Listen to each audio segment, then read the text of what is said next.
Hello friend and welcome to learning Vidarsh. आज हम लोग देखने जा रहे हैं क्लास 8th मैथ का चैप्टर 8 जो कि है कंपेयरिंग क्वांटिटीज़। तो इसमें कुछ क्वांटिटीज़ मतलब कुछ वैल्यू दी होंगी, उसे हम लोग कंपेयर करेंगे। मतलब पूरा दुकानदारी से रिलेटेड पूरा चैप्टर है कि हमने कितने पे चीज़ों को ख़रीदा, कितने पे बेचा, तो उसी पे चैप्टर है। तो P से होगा प्रिंसिपल, R से हम लोग दिखाएंगे रेट को, T या फिर N से दिखाएंगे हम लोग टाइम को, CP से हम लोग दिखाएंगे कॉस्ट प्राइस को, SP से दिखाएंगे सेलिंग प्राइस को। तो ये सब आपके फॉर्मूले हैं, इसी के बेस पर आपका पूरा चैप्टर है, इसी के बेस पर आपके सारे क्वेश्चन आएंगे। इन सबको आप याद कर लीजिए तो जो है आपका पूरा चैप्टर मान लीजिए आपका कंप्लीट हो गया। तो देखिए पहले प्रॉफिट निकालेंगे। तो प्रॉफिट क्या होता है? SP minus CP। तो SP क्या होता है कि सेलिंग प्राइस, और CP क्या होता है? Cost price. मान लीजिए मैं एक दुकान का मालिक हूँ या मैं एक सेलर हूँ जो किसी चीज़ को ख़रीदता है और जो है और उसे बेच देता है। एक मार्केट पर्सन हूँ, तो जो है मैंने किसी दुकान से कोई एक टेबल ख़रीदी, मान लीजिए उसकी कॉस्ट है 1000 रुपीज़। एक टेबल खरीदी, उसकी कॉस्ट है हमारी 1000 रुपीज़। तो मैंने खरीदी, उसे हम लोग कहेंगे CP। और फिर बाद में मैंने दूसरे कस्टमर को बेच दी, कितने रुपीज़ में? 1500 में। तो 1500 में मैंने उसे बेच दिया, तो उसे हम लोग कहेंगे सेलिंग प्राइस SP। तो अब हम लोग प्रॉफिट कैसे निकालेंगे? तो SP में से सेलिंग CP माइनस कर देंगे। तो SP था 1500 और CP माइनस किया 1000। तो हमारा प्रॉफिट कितना आ गया? प्रॉफिट हमारा आ गया 500 रुपीज़। आंसर यही आपका हो जाएगा अगर आपका प्रॉफिट वाला क्वेश्चन है। इसी तरह से अगर हमारा लॉस निकालना है, तो मान लीजिए मैंने कोई चीज़ खरीदी 100 रुपीज़ की, मान लीजिए कोई पेन खरीदा 100 रुपीज़ का, तो कॉस्ट प्राइस हमारा कितना हो जाएगा? CP हमारा कितना हो जाएगा? 100 रुपीज़। और फिर बाद में मैंने उसे 90 रुपीज़ में बेच दिया, तो SP हो जाएगा हमारा 90 रुपीज़ सेलिंग प्राइस। तो हमारा CP ज़्यादा, मतलब मैंने उसे ख़रीदा ज़्यादा का है और बेचा कम का है, तो मुझे जो है लॉस होगा। तो लॉस निकालने के लिए हमेशा जो है CP उसका बड़ा होगा, तो जो CP ज़्यादा होगा तो CP में से हम लोग SP माइनस कर देंगे। तो 100 में से 90 माइनस कर दिया तो कितना बचा? 10। तो लॉस हमारा आ गया, लॉस हमारा कितना आ गया? 10 रुपीज़। यहाँ पे हम लोग लिख देंगे loss equal to 10 rupees answer. ठीक है, तो इस तरह से हमारा प्रॉफिट और लॉस निकलेगा। अब हम लोग देखते हैं कि प्रॉफिट परसेंट और लॉस परसेंट कैसे निकलता है। तो प्रॉफिट परसेंट का फॉर्मूला क्या है हमारे पास कि प्रॉफिट अपॉन CP इंटू 100। तो देखिए पहले हम लोग प्रॉफिट निकालेंगे और प्रॉफिट को CP से डिवाइड करेंगे, इंटू 100 कर देंगे, तो हमारा प्रॉफिट परसेंट निकल आएगा। जैसे कि वही एग्जांपल ले लेते हैं कि हमारा CP है 1000 और SP है हमारा 1500। ठीक है, और हमारा प्रॉफिट निकला है इससे, इन दोनों को माइनस करके 500 रुपीज़। तो हमारा प्रॉफिट परसेंट हमारा कितना होगा? ये प्रॉफिट हमारा कितना था? 500 अपॉन CP कितना था? CP है यहाँ पे 1000 इंटू 100। ठीक है, तो यहाँ एक जीरो से एक जीरो कटा, एक जीरो से एक जीरो कटा, तो यहाँ पे 10 अपॉन 500 हो गया। तो यहाँ पे एक जीरो से एक जीरो कर दिया, तो यहाँ पे हमारा 50% हमारा प्रॉफिट आ गया। तो प्रॉफिट इज इक्वल टू 50%। ये हो जाएगा आपका आंसर। ठीक है, अब हम लोग देखते हैं लॉस परसेंट कैसे निकाला जाएगा। तो लॉस परसेंट में कुछ नहीं है, बस प्रॉफिट परसेंट जैसे निकालते थे, तो प्रॉफिट की जगह हम लोगों को रख देना है क्या? लॉस रख देना है। तो मान लेते हैं अब कि हमारा CP कितना हो गया? CP हम लोग मान लेते हैं 1500 और आपकी लॉस मान लेते हैं, सेलिंग प्राइस हम लोग मान लेते हैं 1000। तो यहाँ पे हमारा लॉस कितना निकला? CP माइनस SP कर देंगे, तो यहाँ पे कितना आएगा हमारा? 500 हमारा लॉस आ जाएगा, लॉस। ठीक है, तो अब यहाँ पे हम 10% कैसे निकालेंगे, लॉस अपॉन CP इंटू 100। तो लॉस हमारा कितना था 500 अपॉन में CP हमारा यहाँ पे कितना है 1500 और यहाँ पे 100 है इंटू 100। ठीक, 1 0 से 1 0 कटा, 1 0 से 1 0 कटा, 15 और 500 इसको हम लोग डिवाइड करेंगे। 15 और 500, 15 3 जा 45, उतारा 5 और यहाँ पे 0 लगाया। 15 3 जा 45, यहाँ पे बचा 5, पॉइंट लगाया, 0 बढ़ाया, फिर 15 3 जा हमारा आ गया 45, 15 3 जा 45 आ गया। तो ये जो है हमारा 5 आ जाएगा, फिर हमारे आगे आगे 3 3 लगता चले जाएगा। तो हमारा यहाँ पे लॉस परसेंट कितना आ गया 33.3%। ठीक है, तो इस तरह से हमारा लॉस निकलेगा। अब आगे क्या है, अब हमारा आगे केवल 2 फार्मूला बचे हैं, सिंपल इंटरेस्ट और कंपाउंड इंटरेस्ट। तो सिंपल इंटरेस्ट का मतलब क्या होता है कि मान लीजिए मैंने कोई चीज़ आपसे उधार ले ली, कि मैंने आपसे उधार लिया 100 रुपये, तो जो है मैंने आपसे 3 साल के लिए उधार लिया। तो आपने कहा कि जब हम उस पैसे को लौटाएंगे 1 साल बाद, अगर हम लौटा रहे हैं तो हमें 10% इंटरेस्ट उस पर देना पड़ेगा। इंटरेस्ट तो आपको पता ही होगा कि जो है कोई चीज़ अगर हम लोग उधार लेते हैं तो उस पर एक्स्ट्रा पेमेंट लेते हैं, क्योंकि उतने समय तक हमारे पास वो पैसा नहीं रहता, तो बैंक वाले यही करते हैं, इंटरेस्ट लेते हैं। पर वो सिंपल इंटरेस्ट नहीं, कंपाउंड इंटरेस्ट लेते हैं। अभी बताते कैसे। सिंपल इंटरेस्ट क्या होता है कि मैंने आपसे 100 रुपीज़ लिए और 3 साल में मैंने कहा कि मैं उसे 100 रुपीज़ को बाद में 3 साल बाद लौटाऊंगा, पर आपने कहा कि 1 साल का मैं 10% ब्याज यानी कि इंटरेस्ट लूँगा। तो 3 साल में हमारा कितना हो जाएगा, 3 साल में हमारा 100 का 10% कितना होगा 10 रुपये। तो हमारा इंटरेस्ट 3 साल का 30 रुपीज़ हो जाएगा और 30 प्लस 100 जो प्रिंसिपल होगा, तो जो है हमारा हो जाएगा टोटल 130 रुपीज़ मुझे आपको देने पड़ेंगे। अब कंपाउंड इंटरेस्ट क्या होता है कि जैसे हम लोग कहते हैं ब्याज दर ब्याज, कि मैंने मान लीजिए मैंने आपसे कहा कि जो है मैंने आपसे 100 रुपये लिए और 2 साल बाद मैंने कहा कि मैं आपको लौटा दूंगा। तो फिर मैंने जो है 1 साल बाद मैंने 10 रुपये आपको वापस किए 10%, और फिर बाद में अगले साल बाद वो जो है 10% मतलब 110 रुपये हो गए, तो उस पर जो है ब्याज लगेगा, तो उससे जो है हम लोग पैसा फिर बाद में निकालेंगे। तो 121 अप्रॉक्स जो है हमारा आंसर निकलेगा। ठीक है, तो ये से हम लोग कहते हैं कंपाउंड इंटरेस्ट। अब एक एग्जांपल इसका भी देख लेते हैं। और यहाँ पे सिंपल इंटरेस्ट का भी अमाउंट होता है। अमाउंट क्या होता है कि सारी चीज़ों का सम, और कंपाउंड इंटरेस्ट का भी अमाउंट होता है कि सारी चीज़ों का सम। तो यहाँ पे देख लेते हैं हम लोग। तो अब हम लोग सिंपल इंटरेस्ट निकालना देखते हैं कि क्या फॉर्मूला है, P into R into N upon में 100। तो P क्या है हमारा प्रिंसिपल, R क्या है रेट और N क्या है हमारा टाइम। तो प्रिंसिपल हम लोग ले लेते हैं कितना, मान लीजिए हमारा P कितना है 100 रुपीज़ और R कितना है 10% और टाइम कितना है 3 इयर्स। मतलब R मतलब कितना इंटरेस्ट लगेगा उसे हम लोग रेट बताते हैं। तो ये जो है हमारा P, R और T हो गया। तो अब simple interest SI equal to principal कितना है 100 इंटू R कितना है 10 इंटू N कितना है 3 अपॉन 100।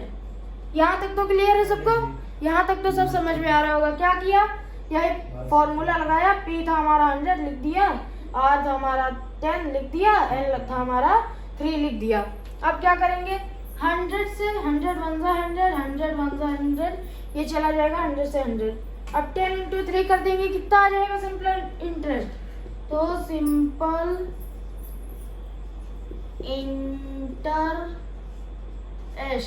इंटरेस्ट कितना आ जाएगा ₹30, 300 लिख दिया, 30 ₹30 हमारा सिंपल इंटरेस्ट आ जाएगा। तो जो है ये कहने का मतलब क्या बना यहाँ पे कि मैंने आपसे 100 रुपीज़ लिए और फिर बाद में मैंने कहा कि मैं ये आपको 3 साल बाद जो है मैं आपको ये लौटाऊंगा 10% ब्याज जो है हर साल लगा के, तो 10% ब्याज 100 पर कितना होगा 10 रुपीज़, और 3 साल में 10 इंटू 3 हो जाएगा हमारा 30, तो 30 जो है हमारा हो जाएगा क्या, सिंपल इंटरेस्ट। अब सिंपल इंटरेस्ट का अमाउंट कि अब हमने सिंपल इंटरेस्ट तो निकाल लिया है, पर अब हमें जो दूसरे जिससे बोरो किया था उसे हमें सारा पैसा देना पड़ेगा, तो हम लोग कितना देंगे। तो ये तो बहुत सिंपल सा फॉर्मूला है, सिंपल इंटरेस्ट प्लस प्रिंसिपल, बस आराम से हो जाएगा। तो ए हमारा कितना हो जाएगा, SI प्लस P। तो सिंपल इंटरेस्ट हमारा कितना आया था 30, और प्रिंसिपल हमारा कितना था 100, तो 100 प्लस 30 कर देंगे तो रुपीज हो जाएगा 130। तो अब 130 हमारा आ गया टोटल अमाउंट की। 3 साल बाद मुझे 30 रुपये एक्स्ट्रा करके 130 रुपीज देने पड़ेंगे। अब यहाँ पे कंपाउंड इंटरेस्ट की बात आई, तो कंपाउंड इंटरेस्ट हम लोग कैसे निकालेंगे।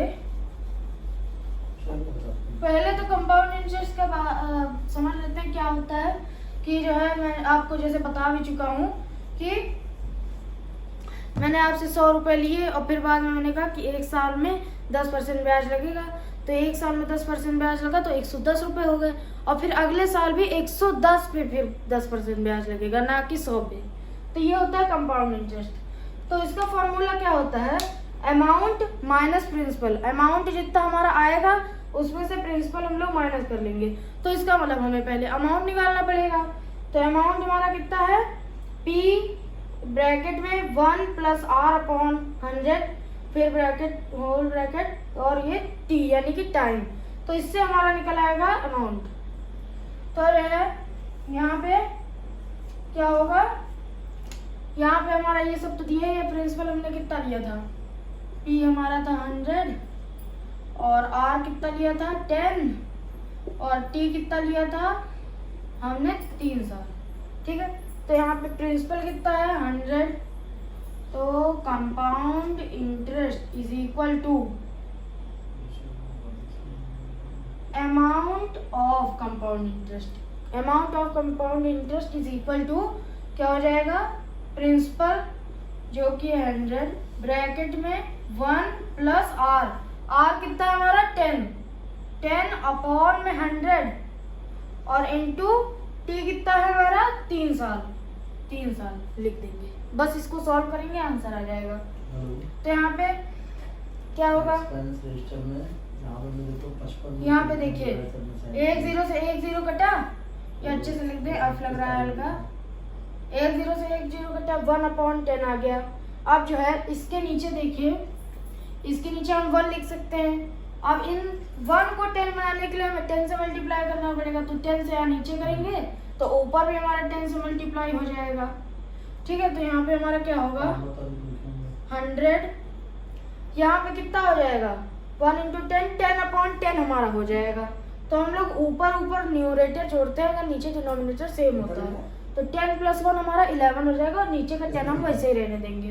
तो यहाँ पे 11/10 इंटू 3, ठीक, 100 इंटू 11/10 इंटू 3, तो 11/10 इंटू नहीं हम कह सकते पावर में 3, 11/10 है पावर में 3 इंटू 3, और पावर में 3 में डिफरेंस होता है।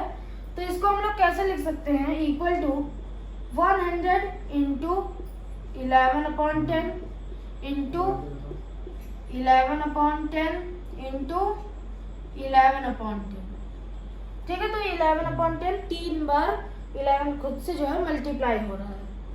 तो अब हम लोग 11 से 11 करेंगे 121 आ जाएगा। 121 को हम लोग 11 से कर देंगे तो कितना आ जाएगा 121, और यहाँ पे 121, तो यहाँ पे 1331, तो 1331 आया। अब 1331 को हम लोग यहाँ पे कुछ बचेगा ही नहीं, 1 0 से 1 0 कट गया, 1 0 से 1 0 कट गया, ठीक है। तो यहाँ पे ये 1331 आया, तो क्या हो जाएगा 1331, और अपॉन में 1 के 10 रह गया, तो यहाँ पे 10 लिखेंगे, ठीक है। तो 1331/10। अब इसको सॉल्व करेंगे हम लोग,